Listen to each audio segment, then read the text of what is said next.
Good evening and welcome to News Hour.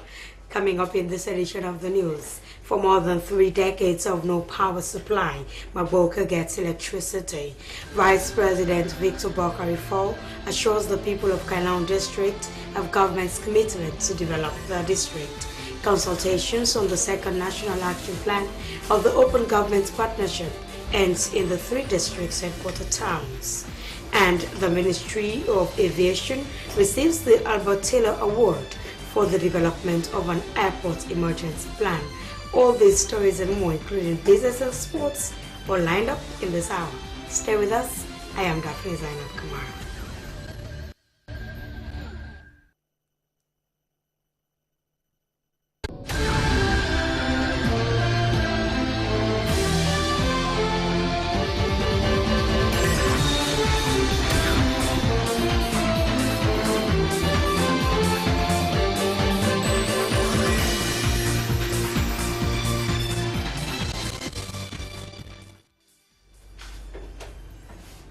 For our first news story tonight, President Ernest Bai Koroma has commissioned the MAGBURAKA electrification project at a ceremony which took place in the MAGBURAKA town. MAGBURAKA had been without electricity for over 30 years. Razi Bashkama sent in this report. Now commission the electrification of MAGBURAKA and in the environs, the first phase, with the hope that this electrification will bring the development, the enhanced service provision at the districts and the environs. And then so now, in the name of the Father, the Son, and the Holy Spirit.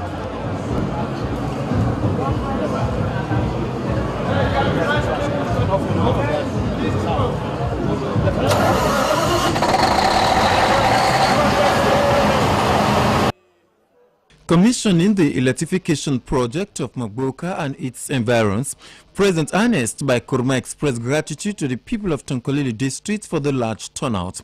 The president believed that being strategically located, Tonkolili, which is home to the country's largest iron ore mining company and the Adax bioenergy plantation, deserves much more. He pledged further support to ensure that the district fully benefits from his development agenda. President Koroma said MAGBURAKA holds the country's heart of electricity. He commended the people of Tonkolili for the patience and understanding they have shown when the township was without energy for over 30 years. He said this is the first phase of the project, noting that in a not-too-distant future, the second phase of the project will commence, providing energy supply to Matutuka and other communities. MAGBURAKA, he said, is close to his heart, not just because he attended the MAGBURAKA Boys Secondary School, but because the school played a great role in his formative years and prepared him for leadership.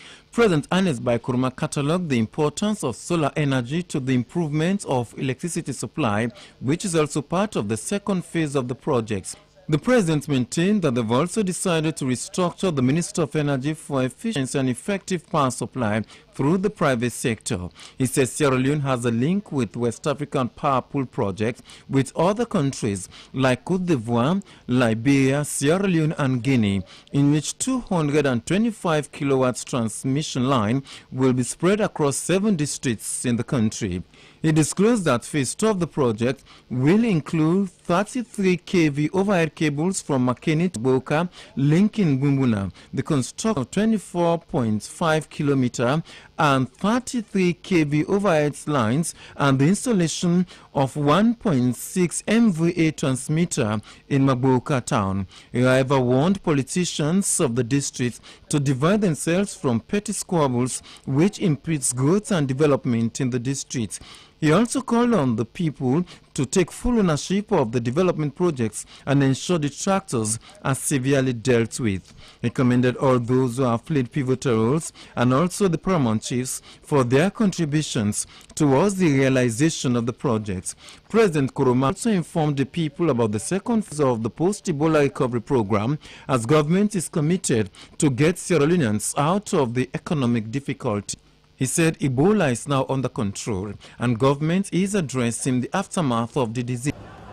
For all of this and for making this a success, I remember the years we were in a school, electricity delay. 50 years on now, electricity nothing only, this place be bushy. Today we are here, we tell God thank you for all effort. So having said that, it is now me own honor for formally commission the electrification of MAGBURAKA and its environment with one project. Let us bless this project and let bring electricity permanently for MAGBURAKA. Minister of Energy, Ambassador Henry, expressed delight over the success of the project as it is in fulfillment of the President's vision to provide electricity for the people of MAGBURAKA. The minister commended his deputy for working as a family to see the realization of the project. He emphasized working in unity is vital for any institution to succeed, as evidenced in his ministry, whilst assuring President Ernest Bai Koroma that he will leave no stone unturned to ensure that his dream for electricity generation is achieved. They want for them will increase the light business in this country by 10 times, and they want to make outside the electricity. So, in as much as I gladly, where I don't hear one more thing, the least more work left for doing. Chairman Parliamentary Oversight Committee, Honorable Sulaiman Sisi, expressed profound gratitude to President Ernest Bai Koroma for ensuring that energy is achieved throughout the country. He spoke about the vision and determination of the President to provide energy in every part of the country. The Chairman Parliamentary Oversight Committee called on people to refrain from unpatriotic acts and should put hands on deck to develop the country. Minister of Education Dr. Minkai Luba said the people of MAGBURAKA and its environs are happy to see the return of electricity supply after 30 years. He told the gathering that President Koroma did promise the people of Tonkolili that his government will ensure that electricity is restored to the township and its environs. Dr. Minkai Luba further commended the President for all the developments that is taking place in the country and praised him for the provision of pipe-borne water, which residents are now enjoying in the township. He also thanked Electricity Generation Transmission Company and the Electricity Distribution and Supply Authority for their support. Paramount Chief Masa Kanamanka III of Kwalifarowala Chiefdom thanked President Ernest Bai Koroma for what he has done for his people and the district as a whole. He pointed out that even though there are challenges, they stood the test of time to ensure the successful implementation of the project. The Paramount Chiefs assured President Ernest Bai Koroma of their support at all times and pledged their commitment to provide security for the project.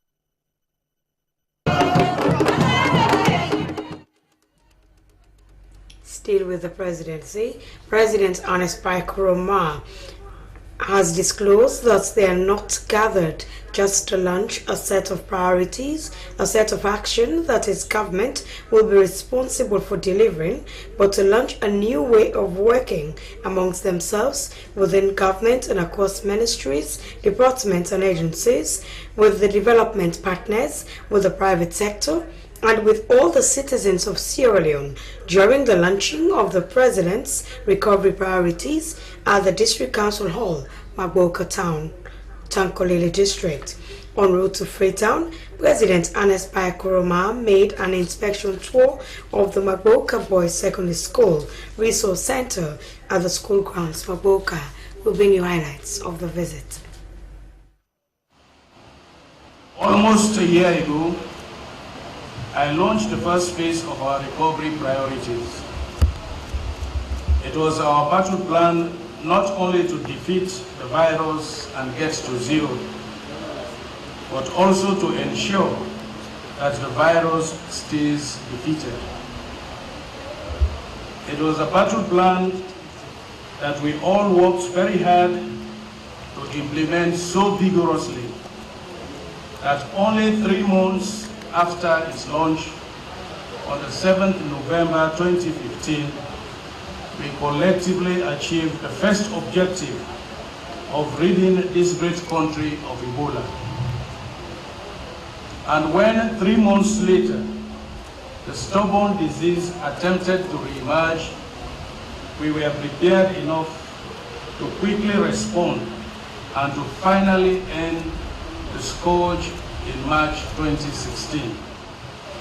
We have since maintained the resilient zero infection benchmark, and we have remained engaged with other parts of our battle plan to deal with the devastating social and economic impact of this unprecedented Ebola outbreak.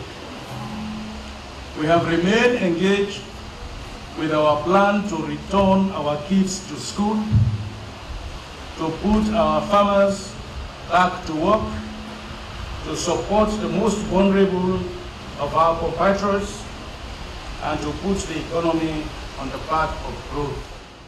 To all Sierra Leoneans, we fought together to defeat Ebola. We worked together to implement the first phase of our recovery, to restore confidence in the health sector, to restore livelihoods, to reopen schools, and to support the vulnerable groups. Implementing the second phase will take our country back to the agenda for prosperity. Today, a great opportunity to renew our commitments is at hand. As I launch the recovery priorities, let me urge every one of you, including the development partners, that in the next 12 months, our efforts, activities, and focus should be aligned to the recovery priorities. The same fight to fight Ebola, I go want to make we use that spirit day. I go want to make we use that commitment day for make we fight, for make we achieve them goals here with the cancer research. Paramount chiefs, we will take ownership. When I talk to people, I make them understand that this program now will take me back to South Kamara. And we want to make we all commit ourselves. If we're able to defeat Ebola, we're dangerous, where we they kill people. I am sure if we show that same commitment day, that same focus day, we will be able to make this program succeed. So today, we can launch them, we can hand them over to us. For make una go back now in our communities, for make the chairman and councillors then go back now their councils, for make we all work together, for make we give the last push, for make Sierra Leone go back to the agenda for prosperity. Ebola don't there we make Sierra Leone grow. Surely Sierra Leone will rise again. And now they launch the Ebola recovery program. And I tell you now plenty thank you for your attention. Ramadan Kareem. But I think before I do that, let me first congratulate you, Mr. President, for your personal leadership in dealing with Ebola. I think what we saw with Ebola was this was the 30th outbreak of Ebola in Africa. And in West Africa, Ebola started in Guinea, it then went to Liberia, and then it came to Sierra Leone. And if we look purely at the numbers, the largest numbers of victims and the largest number of people infected were in Sierra Leone. And linked with that is the fact that the greatest economic loss during Ebola happened in Sierra Leone. It was less than Guinea and it was less than Liberia.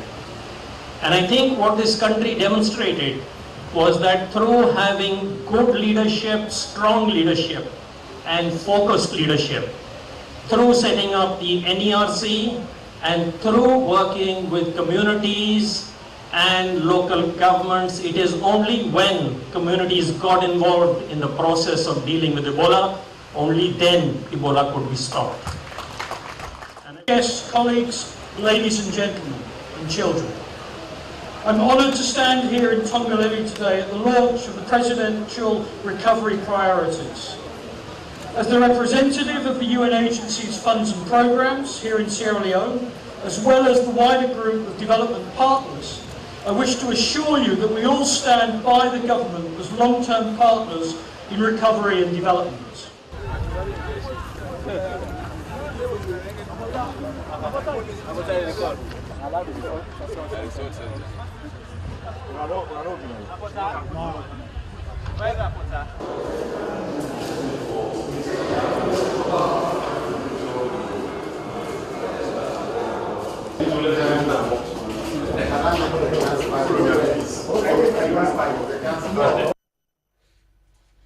President Hannes Baikoroma inspecting the MAGBURAKA Boys Secondary School Resource Center at MAGBURAKA. Vice President Dr. Victor Bakarifo has assured the people of Kailaun District of government's commitment to develop the district. He was speaking during a two-day tour of the district where he met with stakeholders of the district. Thomas Neal reports.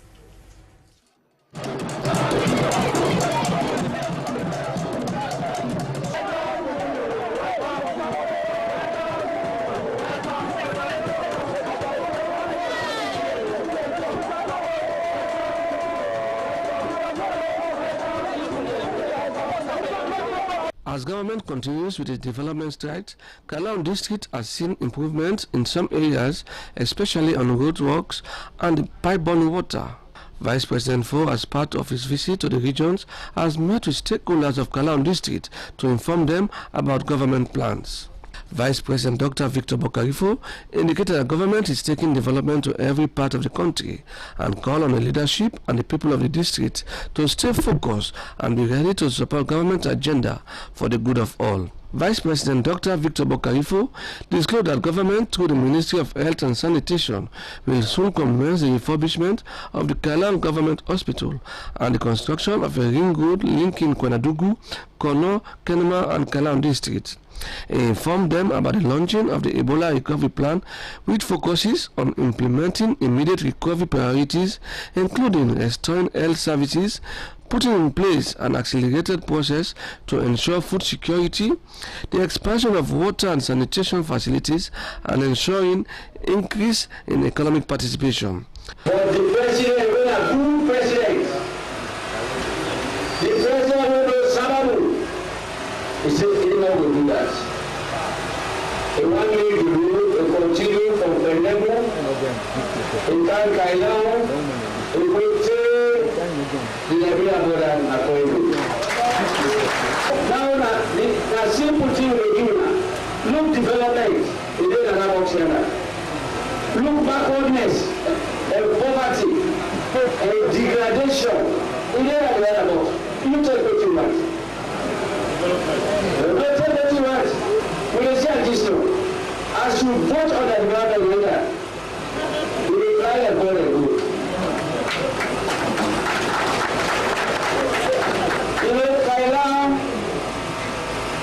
As the seashore lies, as seashore full lies, we have more.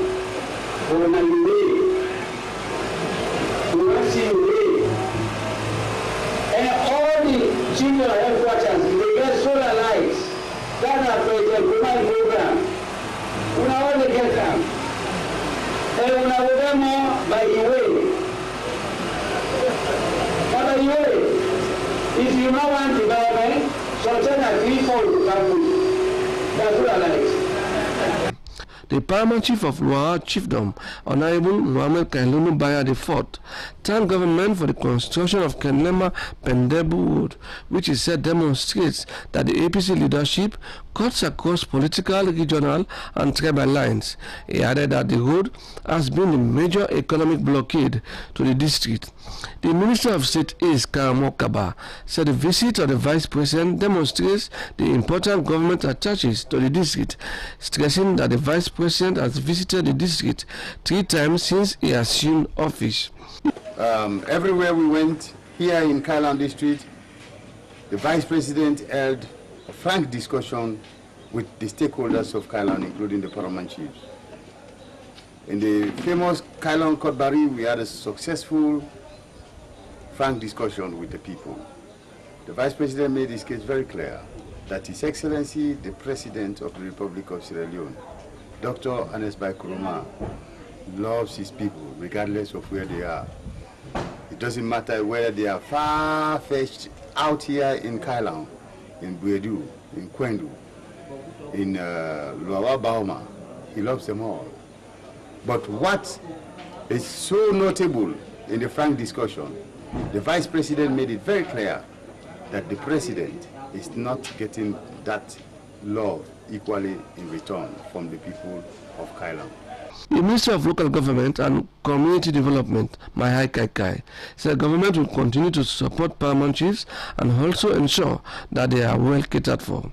The Vice President and entourage, which included the Minister of State, Vice President Office, Mohamed Aliba, Advisor to the Vice President, Dr. General Stevens, and Principal Liaison Officer, Mansour Samura, also visited Luawa Bama, where he introduced the APC candidate for the forthcoming parliamentary by-elections in Constituency 001, Madam Narasatu Gubejalo. Consultations on the second National Action Plan of the Open Government Partnership has been held in Bo, Kenema and Makeni. The meetings were to see how they can dialogue on the process and what needs to be done in the OGP second National Action Plan. Hawanatu Conte reports. Creating the National Action Plan is a key step towards gaining full membership to the Open Government Partnership. The initiative was born in 2011 when 8 countries came together to show that they want to be more responsive to the needs of their citizens. To this end, the government of Sierra Leone embarked on a nationwide sensitization and consultation process to engage citizens, public officials, civil society and other partners to put together a national action plan. In Bo, citizens converged at the One World Link Hall at Matgu Road, where they discussed the Open Government Partnership process and the National Action Plan. Paramount Chief of Selenga Chiefdom, Bo District, Paramount Chief Desmond Kangobai II, said OGP promotes development and good governance. OGI Assistant Communications Officer Anna Karim said OGI is one of the recommendations of the TRC report. She said it was created as a platform to bring government closer to the people. One of the things that we believe to the war we get, now lack of communication between government and the people.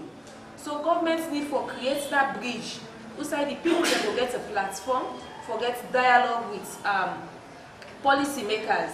So that if government not just can at this community, can build hospital naya. But if you don't get dialogue with una go say, we already got hospital naya, we too want na marketplace. So that's when the owner don't get a common dialogue there. Waiting una really need na the community, na in governments they can do.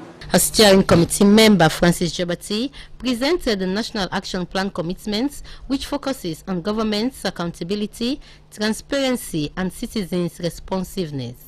He added that the partnership also aims at securing corporate commitments from businesses.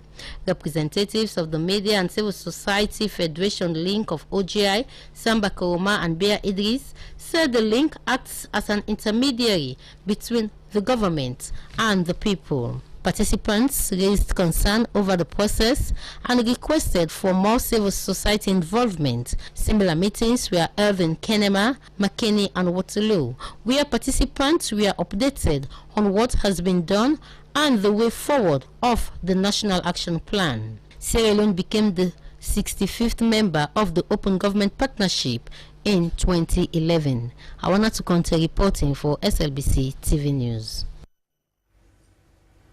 The Executive Director of the Defense for Children, Abdul Manaf Kemokai, has described child trafficking as a serious cross-border problem that is affecting Sierra Leone and Liberia. He made this disclosure at the training of a joint border security, community and other stakeholders in the security sector at Gendema on the Sierra Leone-Liberia border. Joseph Stanley reports. The training was geared towards sharing experiences on how to prevent child trafficking in Sierra Leone and Liberia. Addressing participants, the Executive Director of Defense for Children, Abdul Manaf Kemokai, described child trafficking as a major cross-border problem that is affecting both countries. He referred to the training as relevant as security personnel and other stakeholders will understand the basic laws on trafficking and the UN Convention on Child Trafficking for them to be able to arrest and prosecute perpetrators. Mr. Kemokai maintained that other issues related to child trafficking, including child labor and sexual exploitation, were also discussed. We are right at the border between Sierra Leone and Liberia. This is the Mano River Bridge, which separates between Liberia and Sierra Leone. And we are here to conduct a training for security officials, immigration officers, as well as community leaders and other action groups, because we also have youth groups in the communities. Basically, this is a big window for child trafficking. And if you want to address child trafficking, it is important for us to start it here. I know that a lot of trainings have been taking place before in Freetown and other places, but it is more needed in this part of the country than any other places.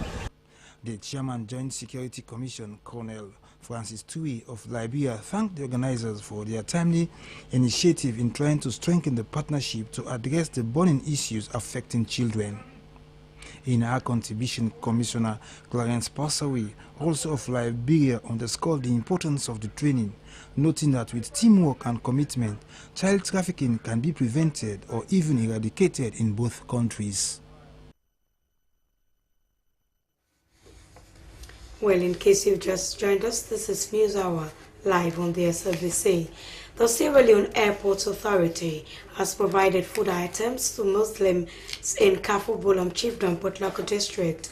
The items, which is worth up to 10 million leones and a cash of 10 million leones, were handed over by the Acting General Manager of the Sierra Leone Airport Authority, Idris Nabiyu. Ibrahim Samura reports. The month of Ramadan is one of the pillars of Islam, the time when Muslims are expected to increase charity to the needy.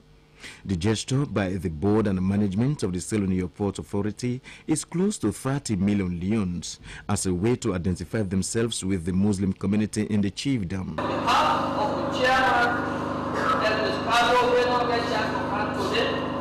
On behalf of the directors that represent our one and the entire management of the staff, whether they are and whether not they are. I mean, let us present the Royal Chief. This small document that's money and color, 10 million. On top of this, one of them are president at home. Now all the Russia and Kamara. The acting general manager of the Sierra Leone Airport Authority, Idris Nabiyu Fofana, said the support was part of their integration program and corporate social responsibility to the various communities in the chiefdom. He lauded the Muslim community on behalf of the authority for the support they have been rendering to the authority. The acting general manager said the board and management provided the items to identify themselves with the Muslims.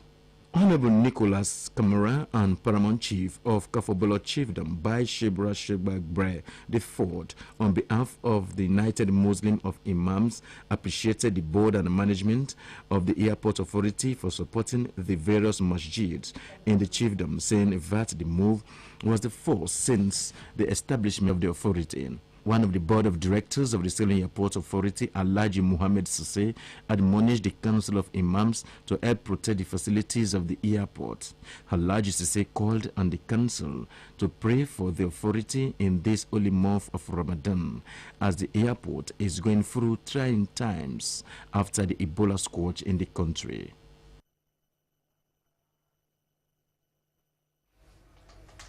The Tower Hill Kindergarten and Primary School has made a field trip to the Freetown International Airport to get first-hand information on the operations of the airport. Traditsana reports. This could be the first opportunity for most of these pupils to get a feel of the Freetown International Airport and its facilities. According to one of the heads of department at the Tower Hill Kindergarten and Primary School, Sheku Ture, field trip is part of the school's assessment for the Class 6 pupils and also gives opportunity to pupils to have more knowledge on important things within their environment and the country. The acting Deputy General Manager, Freetown International Airport, Emil Rogers, says Freetown International Airport serves as a primary airport for domestic and international travels to and from Sierra Leone. He adds that the airport is operated by the Sierra Leone Airports Authority prior to its use as a civilian airport. It was a British Royal Air Force base. He says the Freetown International Airport is operating in conformity with international standards, and therefore visitors coming in and out have to go through rigorous security checks. The acting Deputy General Manager says the management always welcomes different schools to the airport to learn how the airport is operating, which will help them in their studies and for future career. He highlights some of the benefits of the airport to the community and the country, which include creation of employment opportunities, foreign exchange earnings, a boost for the local production of the goods and services consumed by the tourists, generating more tax revenue for the state, and many more. He calls on the pupils to handle the airport as a national monument that is contributing greatly to the national economy. Taking the pupils on a conducted tour of some of the facilities of the airport, which include the arrivals and departure, immigration, VIP lounge, and business center, the public relations manager Betty Bremer says the safety, security, and comfort is the utmost concern of the management of the airport. She adds that the facilities at the Freetown International Airport meets international standards, citing the importance of the facilities to social and economic development. We've made the children to understand that we are a valuable component in the holistic transportation network of this country. We expose.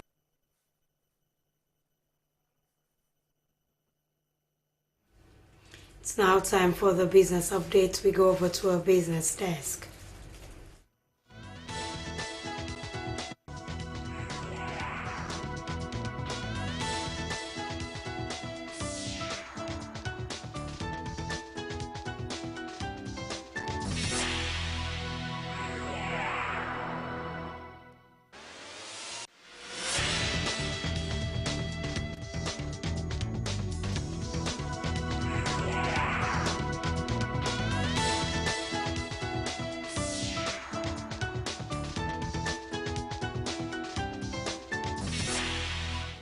Hello and welcome to the business update.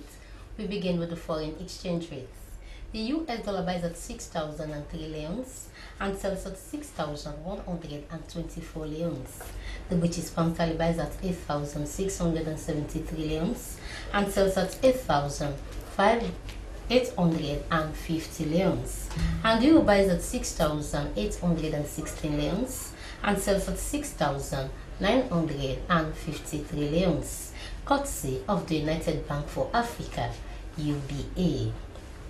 Finance and Economic Development Minister MAGBURAKA has said in Freetown that $3.2 million of the $40 million loan from the International Development Association will be used to recapitalize the Apex Bank.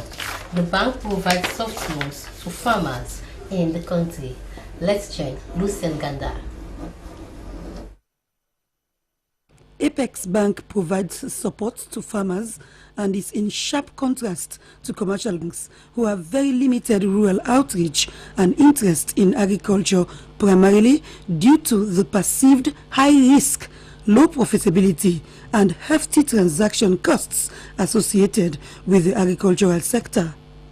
The bank also provides vital banking and non-banking support services to community banks and financial support services in rural communities aimed at improving their operational efficiency and effectiveness. The Technical Assistance Agency, which has now been transformed into Apex Bank, is charged with the responsibility of providing products and services to community banks and financial support services, and supervising and monitoring these institutions as mandated by the Bank of Sierra Leone. There are 17 community banks and 51 financial support services in Sierra Leone. Business News, Lucy Nganda reporting. Thanks to Lucy Nganda for that report. As alcohol consumption is common in some areas of Freetown, the month of Ramadan has shown some signs of drop in the sale of alcohol in bars and restaurants. Let's join our reporter Joanne Dumbuya as she finds out.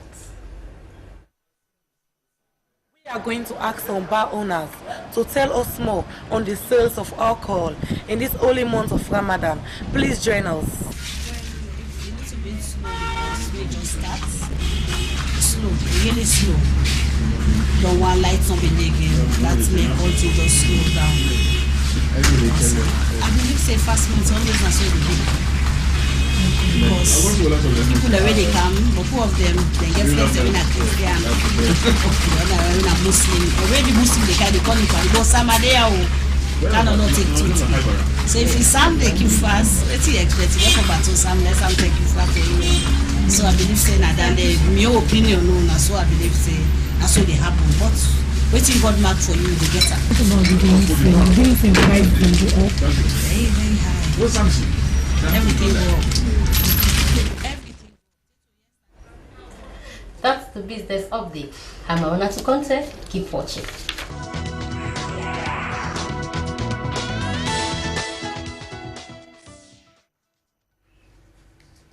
Many thanks to Hawana Kante for the business update.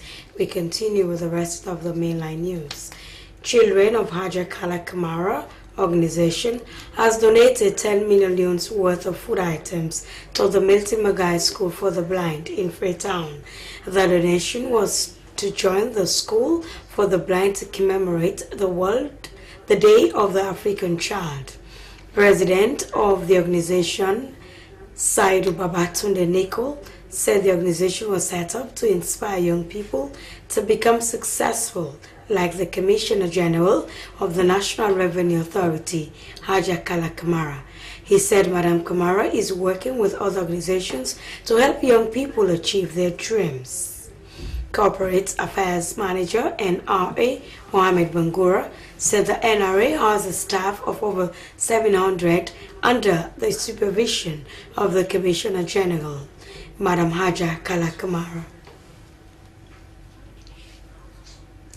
The Climate Change Secretariat of the Environment Protection Agency, EPA, has held a forum for stakeholders on Green Climate Fund at the Civil Service Training College, Freetown.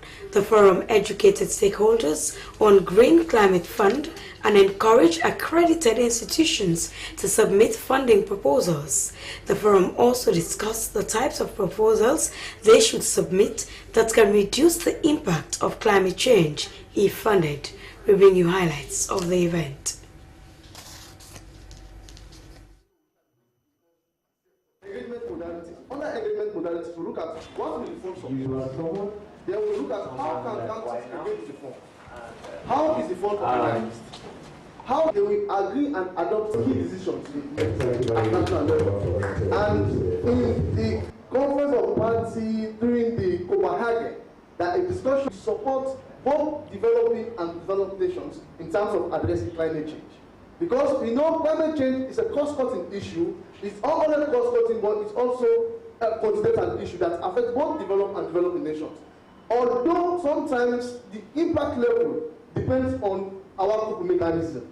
And because of some nations within this convention are very much vulnerable, like Sierra Leone, we have been categorized as the third most vulnerable, and very recently, on the Climate Vulnerability Index, we have been classified as the second most vulnerable, telling us that because of our vulnerability natures, and because of our lack of mechanism to address some of these things, that's the challenge we have. And therefore, they needed to have a financing mechanism to support us to be able to implement projects and programs that can address climate change incidences. So that was the discussion like there in the past. And because of that discussion, party members, because interestingly, like I said, because we have colleagues who have participated in the process, this is not a process that started today. People have contributed to it. Some of us are taking it from this level now to move it forward. The first significant project that was implemented by these two entities was the National Adaptation Program of Action, which was concluded in 2008, followed by the initial national communications in 2000, and the 6 area it preceded the NAPA's document, and then it was followed by the second national communication, which was awarded in 2012. Currently, the country is developing its third national communication to the United Nations Global Convention on Climate Change. But in addition to that also, Sierra Leone had the opportunity of participating in the famous Paris conference last year. An organization of Islamic married women, the Pure Matrimony Islamic Organization, has organized a seminar on the roles of Muslim couples as dictated by the teachings of Islam. Islamic scholars believe that marriage is a natural necessity for matured human beings. Nasiruddin Kuruma filing this report. The women of Pure Matrimony Islamic Organization were able to bring their husbands and other dignitaries to the Voice of Islam Radio Complex to discuss the significance of mutual understanding in a lawful matrimonial relationship in Islam.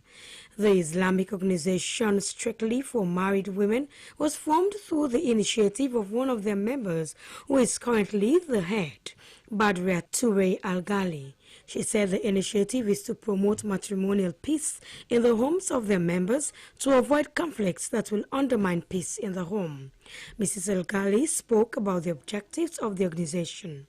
The organization is formed purposely to